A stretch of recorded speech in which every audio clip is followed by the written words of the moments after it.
Akala mo ba kapag non-stick, hindi mo na magagawa yung piritong gusto mo? Sa iba siguro.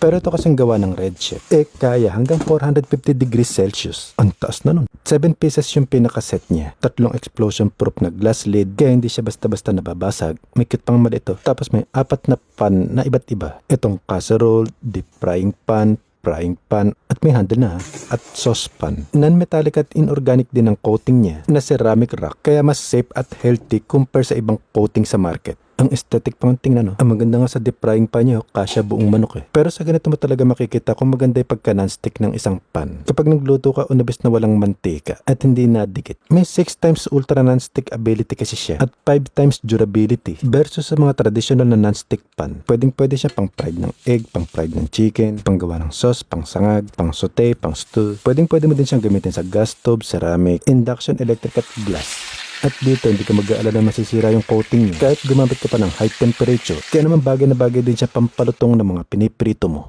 O diba? Sa mga high quality at non-stick pan na durable, safe at healthy, ito na pinaka-affordable.